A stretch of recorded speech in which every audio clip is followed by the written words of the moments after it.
On va passer à la partie débat. Donc, je ne sais pas s'il y a eu déjà des questions dans le chat.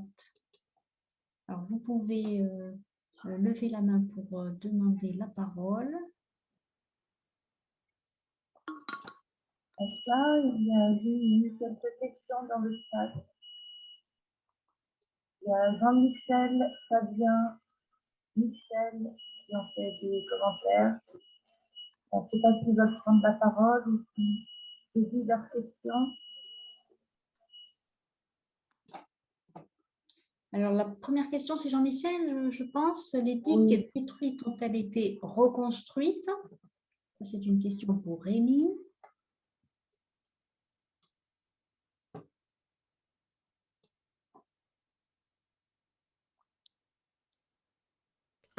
Oui, enfin, non seulement elles ont été reconstruites, mais enfin, celles qui ont été détruites, elles ont été reconstruites. Toutes ont été reconstruites et de nouvelles digues ont été construites. Hein. Donc, on est tout à fait dans cette logique-là. Hein. On reconstruit les digues. Hein.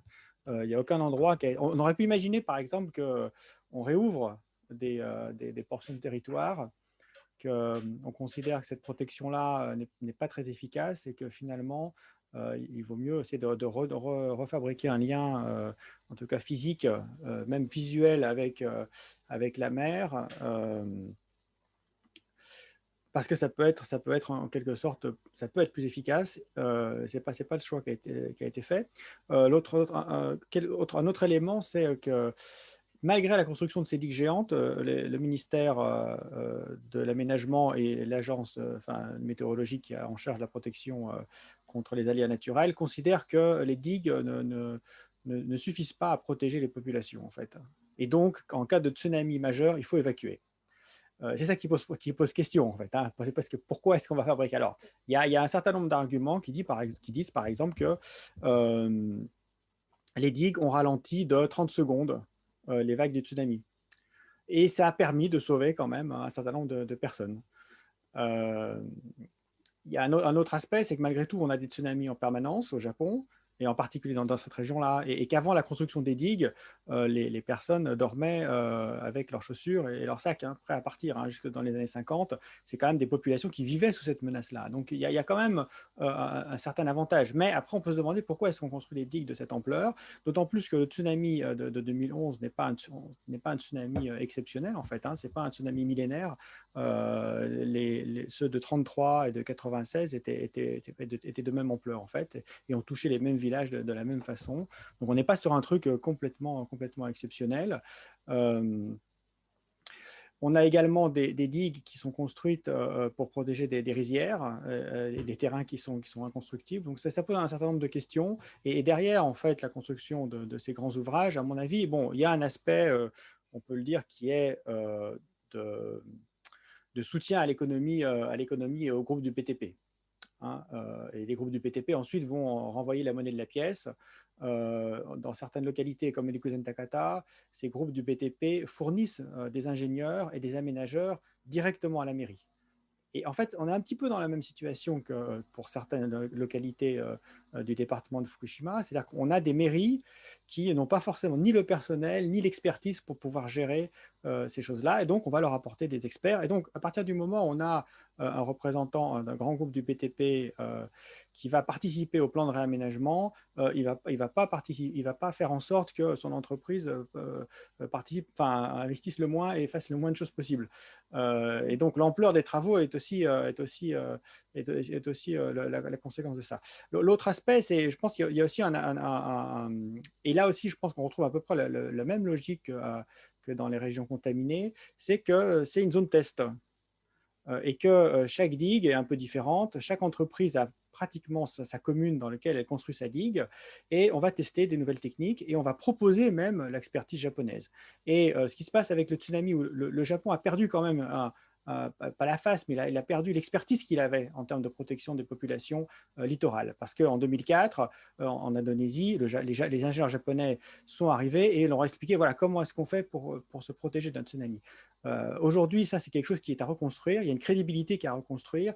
Et donc, en fait, on retourne la catastrophe et on en fait une opportunité pour présenter des digues hyper solides et qui vont, cette fois-ci, elles vont tenir. Et c'est pareil, en fait, avec l'agriculture à Fukushima. C'est-à-dire que cette agriculture, Evrard, il est au CEA. Hein, ils sont toujours, ils sont alternatifs, mais ils sont quand même assez atomiques encore. Ça marche pas, ça marche très bien techniquement. Et c'est pour ça que l'aspect social est important. L'aspect économique et social est important, et peut-être même parfois aussi important que l'aspect uniquement purement radiologique. Et là, c'est un domaine dans lequel les sciences sociales peuvent dire quelque chose. Parce qu'on peut faire de l'agriculture effectivement et sur Mars et certainement et à côté de Fukushima dans les zones qui sont hyper contaminées et même celles qui sont moyennement contaminées. On mélange de la terre, on racle les forêts. Enfin, il y a toute une panoplie de techniques qu'ont développé les Japonais. À l'université de Tokyo, elle était dès mars, dès les premières récoltes, ils étaient sur place pour essayer de voir dans quelle partie du riz le césium se fixe, est-ce que le potassium ça marche.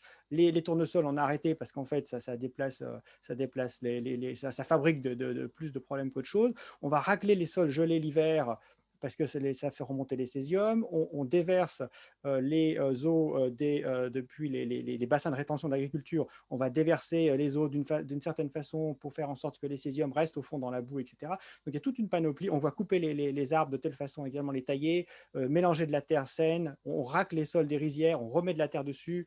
Donc, ce qui fait que quand on est en train de faire ça, tout le territoire est enfumé par les terres parce qu'elles ne se fixent pas. Mais on y arrive techniquement, ils arrivent à faire et du lait qui soit sous les 100 becquerels, de la viande sous les 100 becquerels, du riz, de la pêche, etc. Ils y arrivent. Seulement, ça se fait à quel prix? Ça se fait à un prix extrêmement important et un coût qui n'est pas même pas simplement un coût financier, qui est aussi un coût de main-d'œuvre. Et dans ces régions-là, la main-d'œuvre, elle n'y est pas. Elle n'y est pas, la main-d'œuvre, pour faire ça. Parce que d'une part, on est sur des populations âgées, d'autre part, sur des populations qui sont ceux qui sont partis, ceux qui reviennent, c'est ceux qui n'ont pas le choix. Et c'est ceux qui sont le plus pauvres et c'est ceux qui ont le moins de moyens. Et puis la main-d'œuvre, on en a besoin au chantier surtout.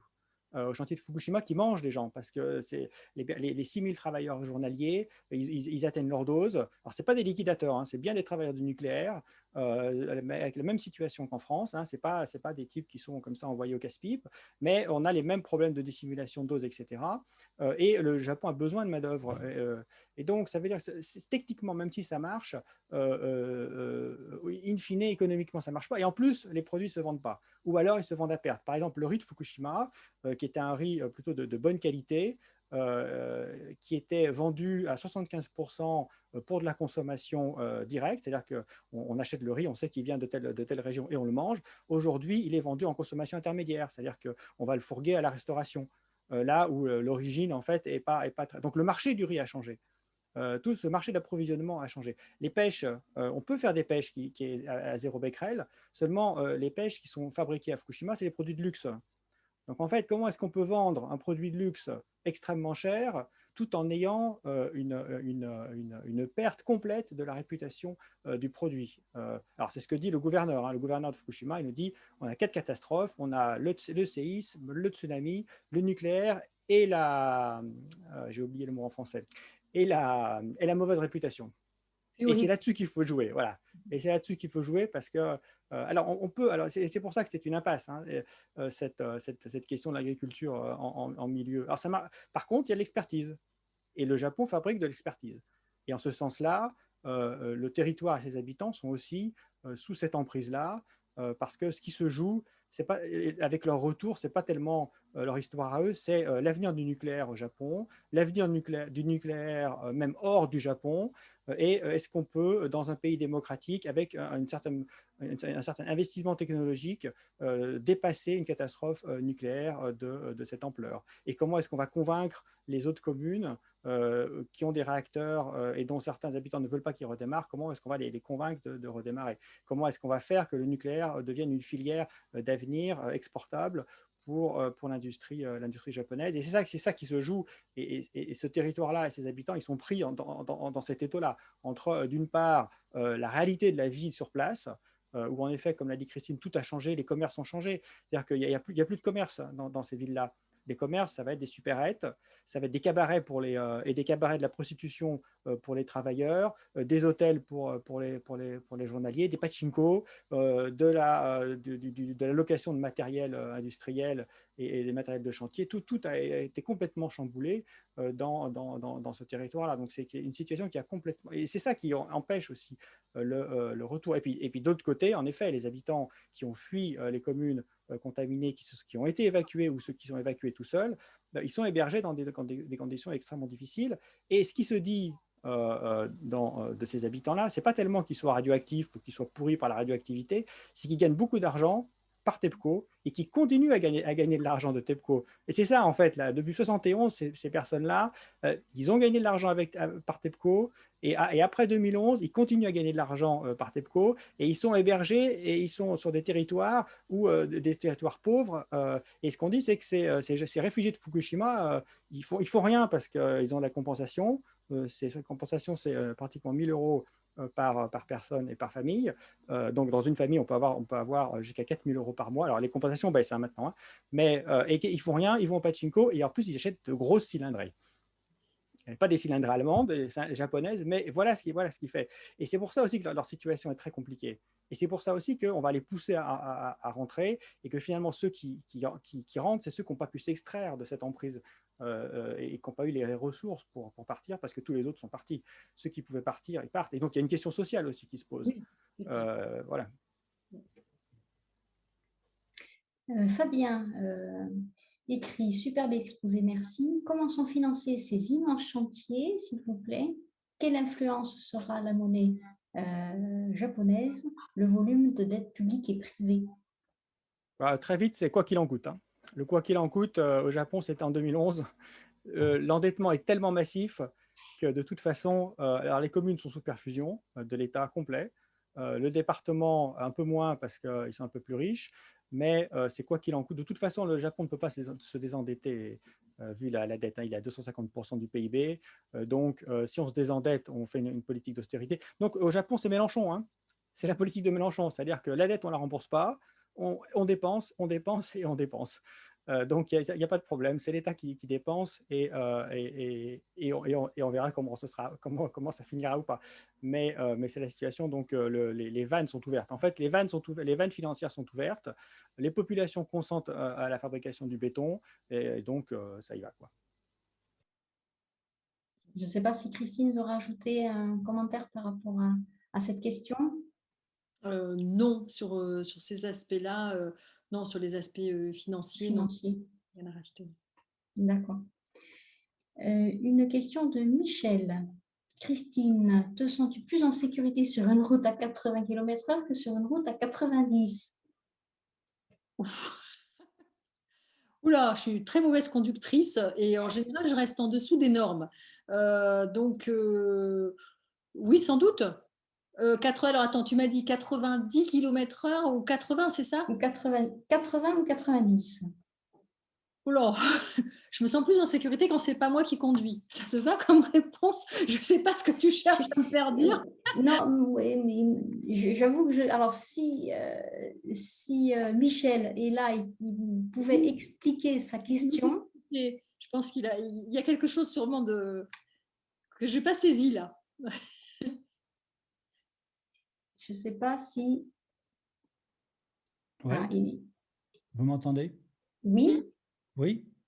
Oui, Christine, bonsoir. Non, c'est le problème des normes. Oui. On abaisse les normes et on les augmente. Et quand je fais un peu de pédagogie, enfin beaucoup moins bien que toi ce soir, je prends souvent cet exemple. Jadis, on pouvait rouler à 90, ça correspondait à tant de morts par an. Hein. C'est le dernier Premier ministre là, qui a dit il y a trop de morts, on passe à 80.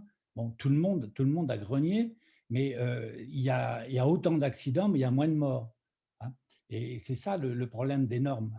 Et moi, je suis très, très sensibilisé aujourd'hui à ce phénomène parce que ce foutu millisievert que je déteste et que je trouve que c'est une invention pour protéger l'industrie nucléaire et pas pour protéger les humains, il faut travailler là-dessus. Hein. Et là, j'enchaîne avec la question que je voulais te parler à propos de l'IRSN. Là, tu n'as même pas prononcé le mot ce soir. Il y a quand même un problème avec l'IRSN. Quel rôle joue l'IRSN et à Tchernobyl et à Fukushima? Enfin, tu as vu passer tous les articles qu'on voit là. Tu vois ton copain Jean-René Jourdain, tu vois ce qu'il ose écrire. Enfin, il y a un problème. Moi, je suis à deux doigts de porter plainte contre l'IRSN et je pense que je vais trouver des associations qui vont m'aider et me suivre. Il y a un problème. L'IRSN n'est pas indépendante. L'IRSN se fout du monde. Et là, il est urgent de faire quelque chose, excusez-moi.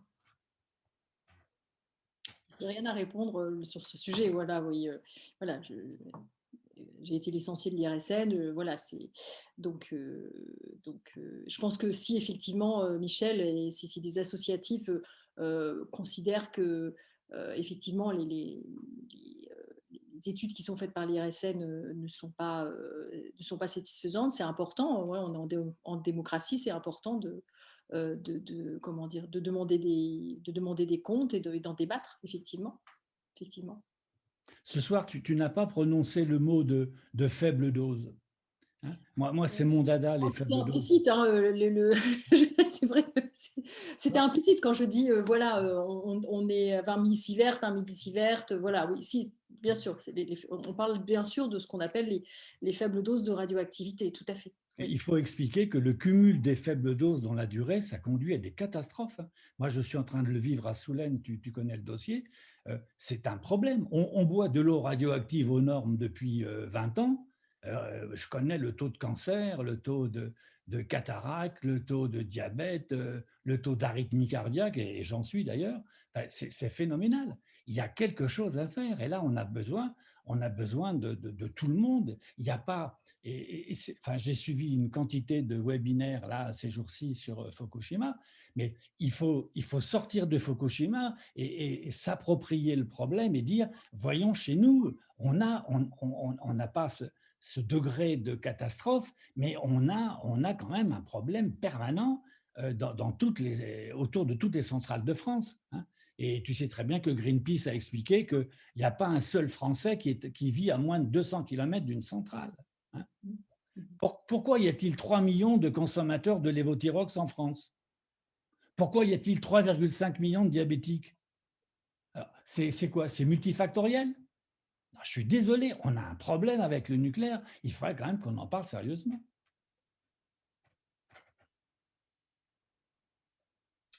Oui, tout à fait.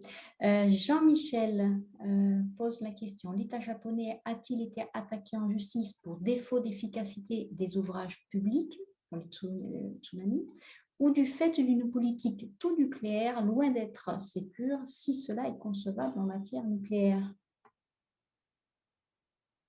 Non, sur les digues, il y a relativement peu de...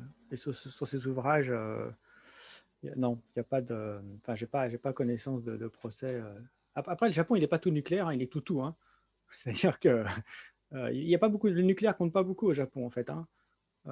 C'est moins de 15% de l'énergie primaire, donc c'est pas énorme. Hein. C'est pas énorme. Ce qui est énorme, c'est les conséquences qu'on peut en avoir maintenant, mais c'est hyper nucléarisé, mais c'est pas tout nucléaire, en fait. Hein. Voilà.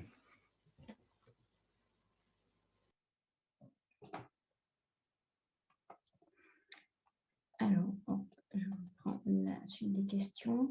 Y a-t-il eu des conséquences sur la santé des habitants de Tokyo? Alors, en fait, il y a beaucoup de choses qui ne sont tout simplement pas étudiées. Voilà, j'ai parlé tout à l'heure de donc Tokyo. Bon, je pense qu'il n'y a pas eu effectivement, il y a eu des hotspots, hein, mais la radioactivité, grâce, d'ailleurs, on oublie toujours de le dire. Enfin, on oublie. Je ne l'ai pas lu tant que ça.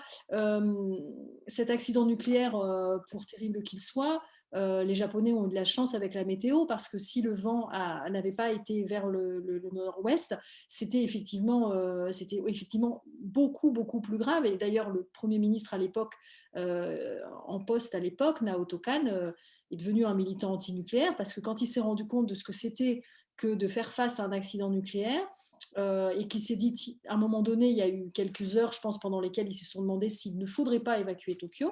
Enfin, je parle sous le contrôle de Rémi, qui a vécu ça. Lui, il était au Japon à l'époque. Donc voilà, je crois que là, ça a été absolument, absolument terrible. Et donc, cet accident, finalement, il a des conséquences, certes dramatiques, mais si on se dit que quand on évalue la gravité d'un événement, on doit aussi utiliser ce qu'on appelle en sociologie ou en histoire le contrefactuel, c'est-à-dire changer un paramètre pour voir si les choses sont pires, eh bien là, on peut juger qu'effectivement, on a fait face à quelque chose de très, très grave, effectivement. Sur Tokyo, il y a peut-être la question des incinérateurs, parce que les débris du tsunami ont été brûlés, alors essentiellement dans le Japon de Nord-Est, hein, tout le Japon de l'Ouest, ils n'en voulaient pas, sauf deux exceptions qui étaient les Hiroshima et Nagasaki, qui ont brûlé, qui ont accepté de brûler dans leurs incinérateurs des débris du tsunami, mais les autres communes n'en voulaient pas. Et donc, il a fallu brûler et trouver des incinérateurs pour brûler tout ça. Et les centrales thermiques de Tokyo, pardon, les déchetteries de Tokyo ont pris en charge une grande partie de la combustion des débris combustibles du tsunami. Et on a effectivement autour alors moi je l'ai vu en fait, alors j'étais pas là en 2011, hein, pas en mars, non, je suis arrivé en juin, mais là où je réside, il y a une déchetterie, enfin un incinérateur. Et ben, un jour, j'ai vu le compteur monter, quoi. Pas énormément, hein, mais j'avais le compteur sur la fenêtre, et un jour il monte, un jour il descend, et en fait, en fonction du vent de l'incinérateur, il montait. Mais par contre, à Chiba, dans le département de Chiba, il y a des zones, hein, il y a des zones où autour des incinérateurs, on a une augmentation. Alors les déchets sont brûlés à 4%. Hein. On mettait 4% de déchets du tsunami, Fukushima et tout compris. Et au bout même à un moment donné, ils avaient pas assez de déchets normaux pour pouvoir maintenir ce seuil de 4%. Mais il y a eu autour des incinérateurs à Tokyo ce problème-là, des incinérateurs qui sont situés sur le front de mer et dans les quartiers populaires. Et d'autant plus que en fait, les nuages sont montés au nord. Alors, on a eu de la chance, ceux de Tokyo ont eu de la chance, ceux du nord-est ont eu encore moins de chance, parce qu'en effet, on est sur la version des vents, et on avait des vents en dominante déjà qui s'étaient faits des vents d'été. Et en revanche, par exemple, à Rikuzen Takata, avec les pins, etc., toutes les pinèdes qui ont été détruites par le tsunami, à un moment donné, il y a eu le projet d'utiliser ce bois et de le revendre comme bois de chauffage ou comme bois. Mais seulement, on s'est aperçu qu'en fait, quand même, le nuage est passé dans les zones touchées par le tsunami au nord. Et donc, quand même, il y avait des taux, et le projet n'a pas pu marcher. Mais par contre, tout ça a été incinéré. Et en effet, autour des incinérateurs, il y a pu y avoir une contamination. L'autre aspect, alors je ne sais pas si j'ai mis la carte ou pas, mais c'est que le nuage est quand même passé dans la région de Gunma, au nord de Tochigi, Gunma, dans des zones qui ne sont pas tellement définies comme étant concernées par la radioactivité, et ils font tout pour qu'elles ne le soient pas, parce que ça massacre, hein, le village et les productions agricoles. Mais là, on a des forêts, on a des montagnes, et c'est le bassin versant en fait, des rivières qui se jettent dans la baie de Tokyo, il est là. Et donc, il faut voir dans les boues qui arrivent à l'embouchure de ces rivières, Arakawa, Tama, Tone, si on va, alors on en trouvait à une époque, enfin, en 2011, on en a trouvé, mais il y a quand même quelque chose qui arrive sur Tokyo, mais à des taux en effet qui sont quand même relativement faibles, sauf peut-être autour des incinérateurs. Hein. À mon avis, s'il y a eu un problème à Tokyo, c'est plutôt à ce niveau-là, quoi.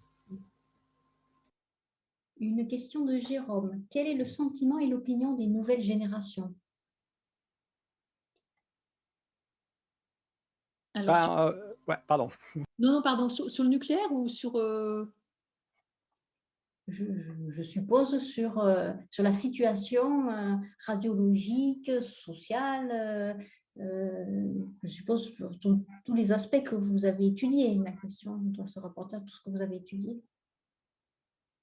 Rémi, je te laisse répondre, parce que je pense que, comme je ne vis pas au Japon, je pense que j'ai une appréhension beaucoup moins claire que toi de ça. J'ai fait des enquêtes, mais c'est pas très...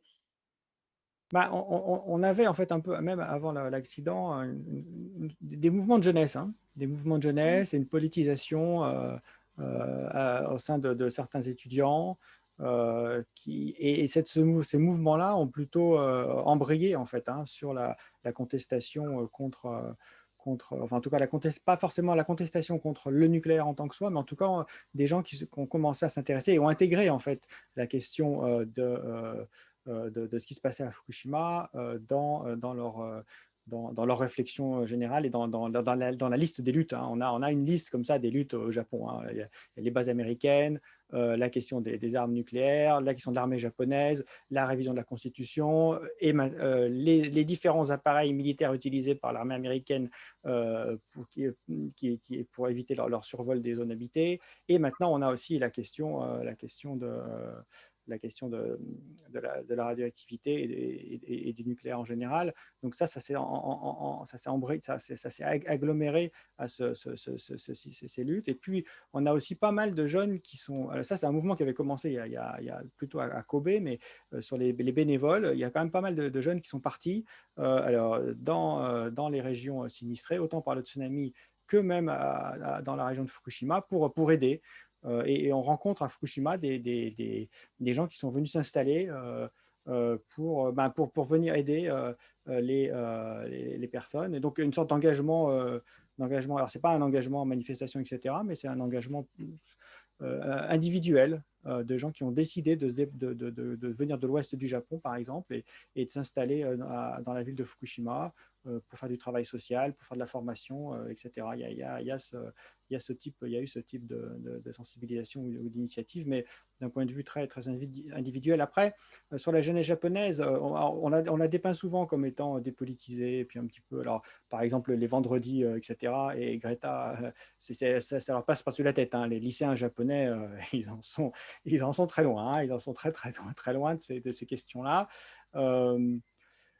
Mais sur la question nucléaire, comparons avec la France, hein, sur la question nucléaire en France, elle est quand même assez tendue. Moi, je sais qu'en 2012, aux élections de 2012, les Français ont voté à 98,5%, soit pour Flamanville, soit pour Flamanville plus Fessenheim, hein.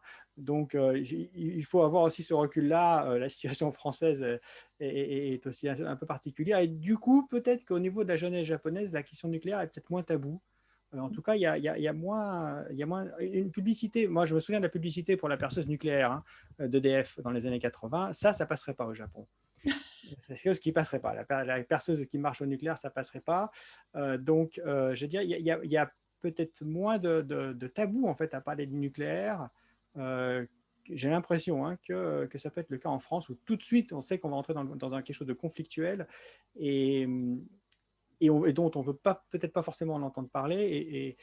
Voilà. Et donc, paradoxalement, je pense que le fait de se poser comme étant opposé, enfin de se présenter comme étant opposé au nucléaire est peut-être d'une certaine façon plus facile, ou en tout cas plus acceptable au Japon que ça ne l'est en France, mais aussi parce qu'il y a aussi les bombardements de Hiroshima et Nagasaki, et qu'il faut être contre la bombe atomique.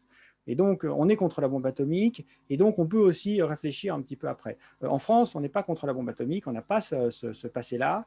On va plutôt être pour la bombe atomique, et puis on l'a fabriquée. Donc, les implications que ça peut engendrer sont un petit peu différentes dans l'engagement des jeunes, mais il y a quand même de l'engagement par des choses qui peuvent être pas forcément directement sur le nucléaire, mais sur l'agglomération des luttes, on va dire, environnementales et même parfois sociétales au sein de jeunes générations. Après, sur place, par exemple, il y a il y a des enfants qui sont nés, hein, ils ont 10 ans. Ils ont vécu soit avec le tsunami, après le tsunami, ils ont vécu avec les digues et avec la reconstruction. Et il y a aussi des personnes qui se reconstruisent et qui initient de nouvelles vies, mais dans un nouveau type d'environnement. Donc, il faut voir en effet, eux, comment ça va se passer dans le département de Fukushima. Est-ce qu'il y a des sensibilités plus importantes ou pas? Mais il faut bien avoir à l'idée qu'en France, on part de très bas. Donc, quand on va essayer de jauger la situation japonaise, il faut aussi jauger la situation française, hein. On n'est pas en Suède, hein.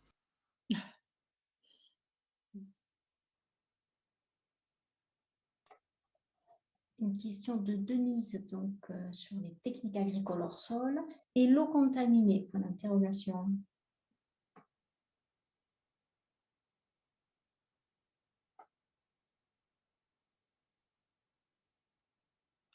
Vous m'avez pas entendu peut-être. Sur les techniques, Oui, sur l'eau. l'agriculture hors sol, ouais. Enfin, oui, mais l'eau, elle est contaminée dans les bassins de rétention agricole, hein. Donc, tout ce qui est bassin, tout ce qui est barrage, tout ça, on a des boues contaminées qu'il faut traiter.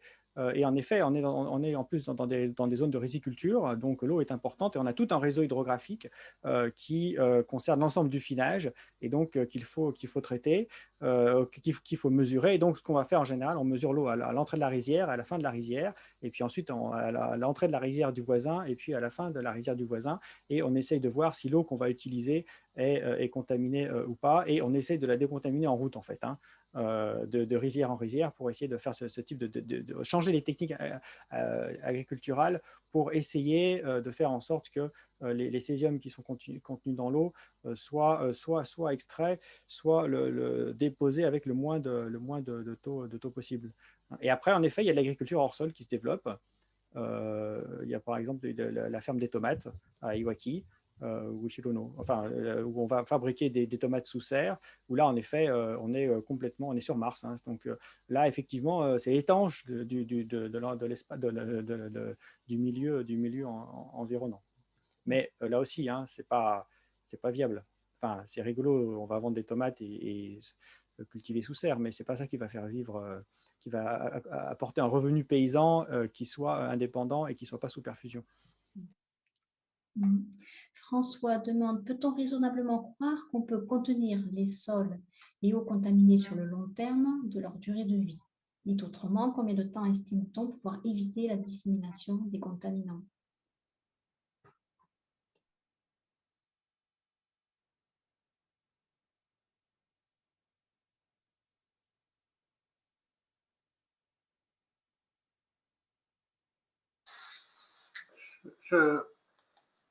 Je vais peut-être préciser ma question. C'est en rapport avec tout ce qu'on avait vu avant, au niveau de tous les immenses bâches qui contenaient les terres contaminées. Quand on parlait tout à l'heure, quand Rémi parlait de la décontamination de l'eau, tous ces produits décontaminés, quelque part, on les met quelque part. Oui. Donc, combien de temps est-ce qu'on va pouvoir les contenir et qu'est-ce qu'on en fait? Voilà.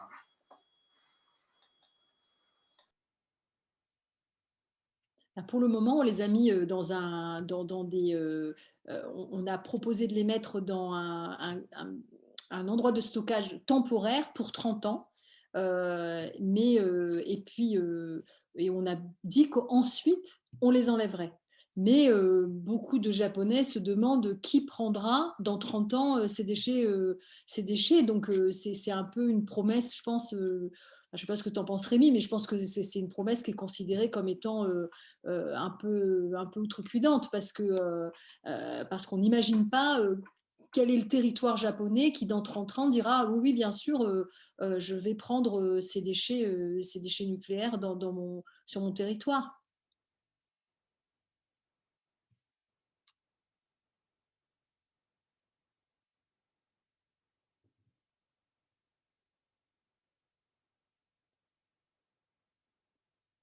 Oui, en effet, ces terres, il faut tout ça. Enfin, donc, il n'y a pas de décontamination, hein, c'est des déplacements de radionucléides et on les prend et on les stocke dans un. Alors, on avait ces grandes zones avec le plastique, etc., avec les sacs en plastique, etc.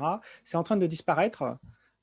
Parce que ces sacs sont retraités et on a ici, enfin j'avais montré la carte sur un Amillé, on a une usine de retraitement, en quelque sorte, de pré-retraitement plutôt de ces déchets pour essayer d'extraire les radionucléides et de limiter justement les volumes qu'il va falloir entreposer. Et ce qui se dessine, c'est que c'est certainement la commune de Futaba qui est véritablement au cœur de la zone hyper contaminée, qui va être le centre de stockage pour peut-être une centaine d'années de ces déchets. Et ce qu'on essaye de faire, là aussi, il y a des techniques qui du coup, avec de l'expertise, hein, qui se fabriquent et pour essayer de réduire le volume de ces terres-là. Parce qu'en effet, on racle le sol quand même sur de grandes surfaces. Et aujourd'hui, le territoire est beaucoup moins marqué par ces vastes étendues de sacs et de terres contaminées qui sont en passe d'être traités pour la réduction de leur volume, et on extrait la terre et on décontaminer pour le coup, pour essayer d'avoir le moins de volume possible pour pouvoir l'entreposer quelque part. Et c'est certainement à Futaba, on commence à entendre des déclarations qui évoquent l'idée que en fait, le village de Futaba va pas disparaître, mais il va subir en fait le sort d'un barrage hydroélectrique, en fait, hein, c'est un petit peu ça, hein, c'est-à-dire que le village, la mémoire du village existe toujours, on maintient encore l'entité administrative du village parce que le gouvernement central et le département n'osent pas prendre en fait cette décision et n'osent pas encore dire franchement que dans une partie de ces villages-là, et au moins le village de Futaba, c'est plié, le village va disparaître, quoi. À mon avis, ils attendent que tout le monde soit mort parce que parce que rayer de la carte un village, c'est quand même compliqué. C'est quand même compliqué parce que ça veut dire que les autres villages, et là toujours encore, hein, c'est-à-dire qu'en cas d'accident, on a son village qui disparaît, et pour les habitants, c'est quand même assez délicat de faire ça. Mais en fait, on stocke les terres à Futaba, et on a des zones d'entreposage. Alors, c'est du césium 137 essentiellement, donc 300 ans pour que ça disparaisse, hein. Mais au moins une centaine d'années. Mais c'est certainement ce qui décide, parce que de toute façon, les autres communes n'en veulent pas. Les autres communes n'en voudront pas. Ce village-là, il est inhabitable parce que les taux sont quand même très, très élevés. Et donc, on prépare petit à petit les populations du village à faire en sorte que 80% de la surface de la commune soit en fait une zone d'entreposage des stockages de ces matières-là. Ça rapporte du revenu, hein, en fait, hein, parce que les champs, ceux qui sont propriétaires d'un champ qui est utilisé pour stocker ça, ben, ils ont des subventions, hein, ils payent, TEPCO les paye, hein. Donc ils sont encore payés, hein, par le nucléaire de toute façon. Et comme ça, c'est certainement comme ça que les choses vont évaluer. Mais comme on est dans des zones de désertification accélérée, je pense franchement que le gouvernement attend qu'il n'y ait plus personne. On a des hameaux qui disparaissent, hein, au Japon, hein. Il y a des hameaux avec 0 habitant, et des villages, des communes qui ont pratiquement 0 habitant, et qui continuent d'exister officiellement. Et donc, c'est certainement ce qui va se passer et ce sur quoi ils tablent, à mon avis, hein. Mais ça, pour l'instant, c'est les zones on met les terres ici après les avoir réduites.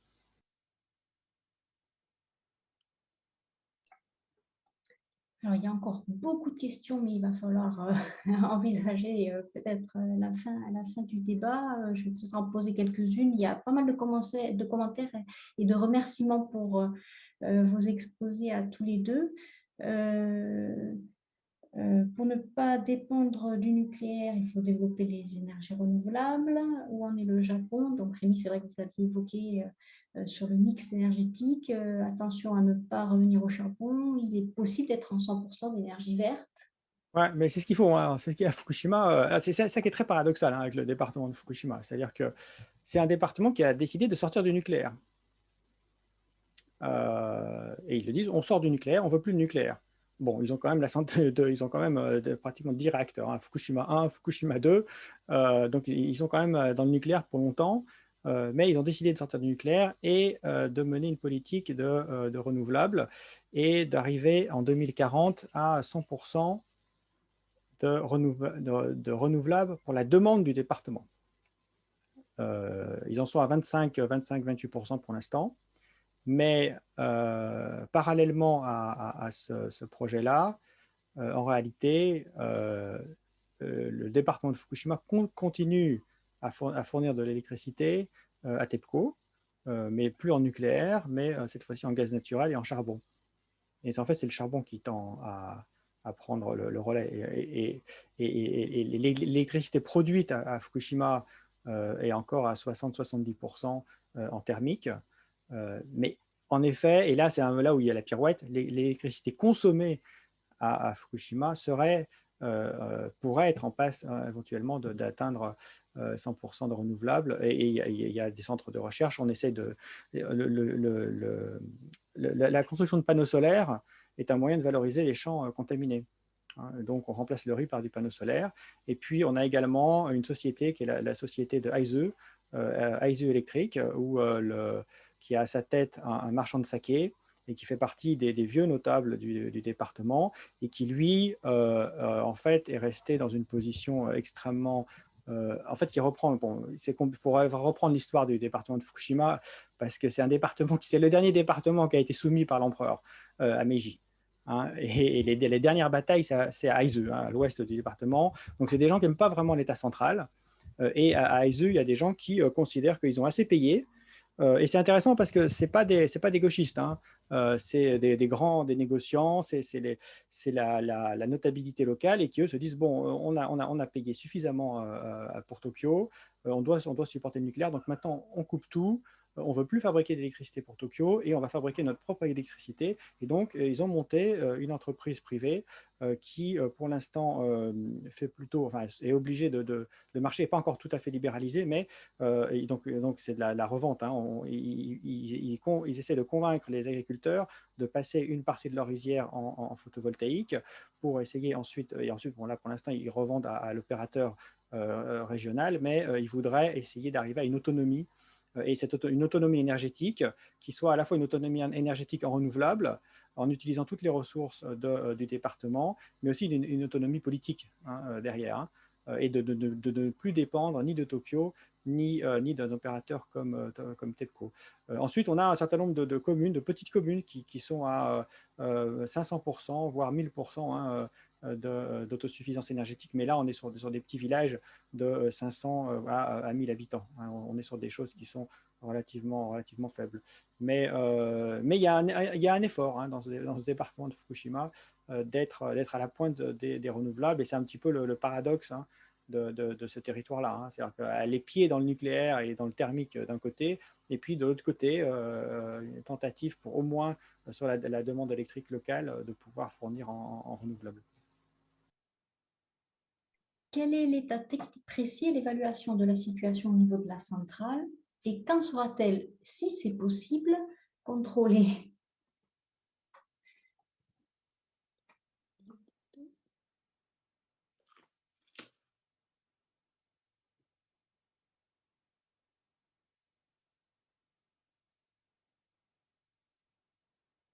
La centrale, vous voulez dire la centrale de Fukushima, la centrale accidentée, c'est ça? Oui, je suppose que c'est ça, oui. Quand est-ce qu'elle sera contrôlée? Si c'est possible. Quel est son état technique à Ah, aujourd'hui? d'accord. Ah oui. Son état technique précis? Je préfère pas me prononcer. Je pense qu'il y a encore énormément de travail et que c'est un peu sans fin. Mais non, je suis pas compétente sur ces aspects-là. Franchement, sur les aspects techniques, je préfère ne rien dire. Comment est traitée la catastrophe par le système éducatif? Quel récit? Ah oui, ça c'est intéressant de se poser la question du récit. Alors justement, ce qu'on a vu après l'accident, c'est que le gouvernement s'est dit, tiens, les gens ne savent pas assez de choses sur les radiations. Donc il y avait un peu cette idée qu'il fallait éduquer finalement aux radiations ionisantes, parce que les gens notamment les enfants, les jeunes ne savent pas grand-chose.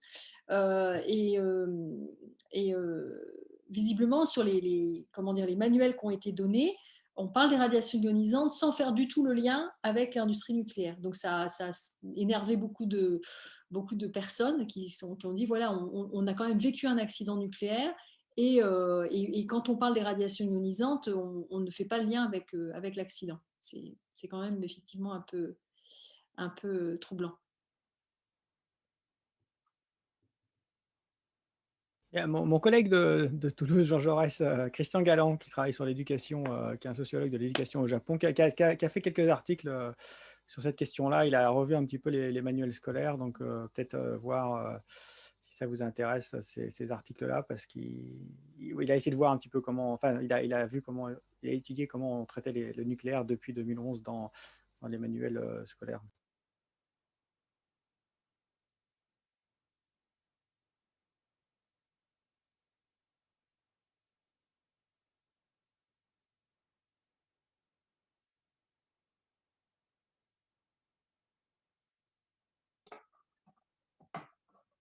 Alors, je ne sais pas si quelqu'un veut intervenir directement pour poser une dernière question, peut-être.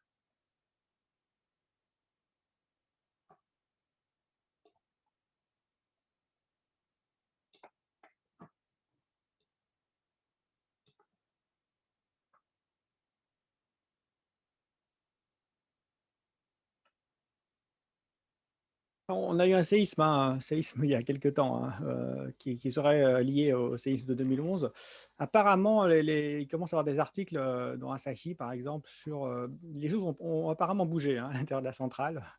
Ça a secoué les cœurs et il commence à avoir des informations un petit peu sur là-dessus. Donc c'est vrai qu'elle est soumise. Le typhon de l'année dernière aussi, le typhon de 2019, enfin l'année d'avant, a vraiment secoué très fortement la région et le chantier. Alors, il a eu un bon effet parce qu'il a lavé les sols, il a lessivé les sols. Donc, on a pas mal de radionucléides qui sont partis et donc qui sont allés dans l'océan. Mais c'est vrai que c'est un chantier qui reste dangereux parce qu'il reste vulnérable. Et par exemple, on craint les accidents, simplement les accidents de chantier, hein. Une grue qui tombe, etc. Donc, c'est une situation qui n'est pas du tout stabilisée et de façon sûre. Il peut se passer des choses encore, hein. Françoise, une dernière question sur le vivant. Les insectes, les oiseaux, où en sont-ils?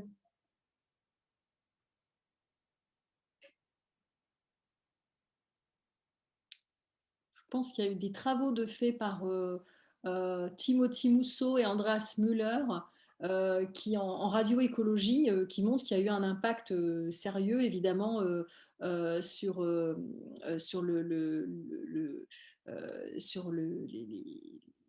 les animaux localement et donc ça remet en question la vision assez positive et romantique d'un Tchernobyl où la vie sauvage reprendrait. La vie sauvage, si elle reprend, c'est parce que l'homme n'y est plus. Hein, à Tchernobyl, c'est pas parce que les radiations sont spécialement bonnes pour les animaux. Donc ça pose vraiment la question des études et des recherches qu'on mène.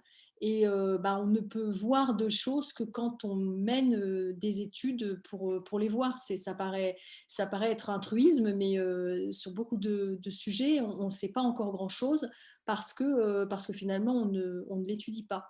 Et donc, c'est vrai que quand des environnementalistes comme Mousseau et Muller font ce travail, je trouve que c'est un travail assez admirable parce que c'est vraiment aller voir sur place et de façon, ils s'intéressent vraiment de façon globale à un territoire et à l'ensemble des animaux qui sont dedans. Ils ne découpent pas la réalité en morceaux comme le font certains radiobiologistes.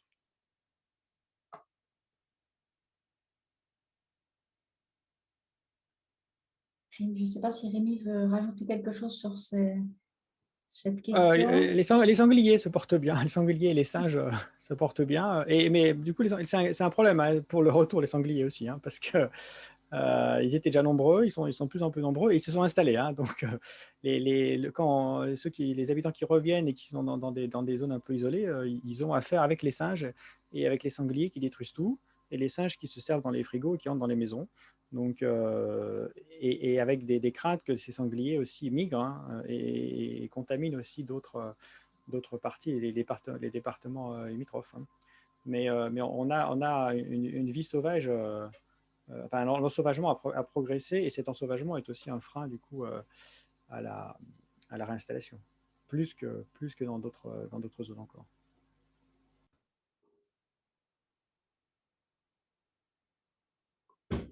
Donc, Rémi et Christine, est-ce que vous voudriez faire un mot de conclusion? Écoutez, merci beaucoup pour cette invitation. Voilà, c'était tout à fait passionnant pour moi d'écouter Rémi, de discuter avec vous. Et puis, voilà, je pense que voilà, on doit tous avoir aujourd'hui une pensée pour le Japon et pour ce qui s'est passé il y a 10 ans et ne pas l'oublier. Et, hélas, je pense que j'ai un peu peur que ce soit un peu balayé. Moi, j'étais par exemple très surprise ce matin. J'écoute tous les matins France Culture. J'étais persuadée qu'il y aurait un invité sur la catastrophe de Fukushima, enfin en tout cas sur voilà, ce qui s'est passé il y a 10 ans, pas simplement la catastrophe nucléaire, mais aussi le tsunami, etc. Puis non, pas du tout. Donc, je trouve ça un peu dommage que ce soit peut-être pas oublié, mais en tout cas que j'étais surprise en tout cas de parler de ça ce matin.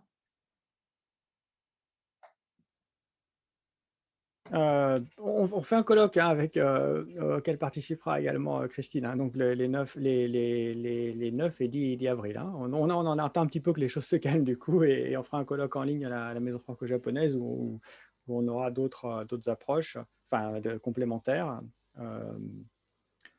Et en effet, cette question de l'oubli, et ce qui se passe aussi dans cette région, c'est que on ne tient pas la distance, hein. C'est-à-dire que les personnes oublient vite si on ne fait pas les mesures et le département souhaite faire de moins en moins de mesures, eh bien, il y a quand même une veille qu'il faudra assurer. Et cette veille-là, c'est uniquement les organisations non gouvernementales qui pourront l'assurer. Mais elle fatigue. Elle fatigue elle aussi parce que ça fatigue 10 ans de radioactivité à mesurer. Les gens fatiguent. Hein. Moi, je les ai vus physiquement fatigués. Et c'est un peu un problème. Et c'est bien le problème et la spécificité de ce qui se passe, c'est que c'est loin d'être fini. Et dans 30 ans, 40 ans, on aura encore des choses à gérer. Et seulement, ça dépasse les vies et les cycles des vies humaines. Hein. Et c'est un petit peu ça le problème. Quel que soit le niveau des radiations, à partir du moment où on a cette présence-là, il faut la mesurer. Et la mesurer, ça veut dire s'impliquer sur le long terme, quand on a des autorités nationales qui, elles, ont intérêt, au contraire, à ce que ça ne se fasse pas ou ça se fasse moins. Et c'est là qu'il y a un rôle de on va dire, la société civile dans son ensemble et des individus pour pouvoir assurer encore ce monitoring. Oui, c'est sûr. Donc, il y a eu beaucoup de remerciements hein, dans le chat pour la qualité de votre exposé et de la discussion. Donc, merci beaucoup à tous les deux pour cette soirée qui effectivement a apporté beaucoup d'informations, de précisions sur la situation. Donc, je vais souhaiter une bonne journée à Rémi. Merci, oui, bonne nuit alors. Une bonne longue journée et une bonne nuit à Christine et à tous les gens qui ont suivi et participé à cette soirée. Merci beaucoup à tous et à bientôt. Donc, prochainement, on retrouvera Rémi et Christine donc, en avril, c'est ça, pour ce colloque. Merci beaucoup et donc bonne journée et bonne nuit pour les autres. Au revoir.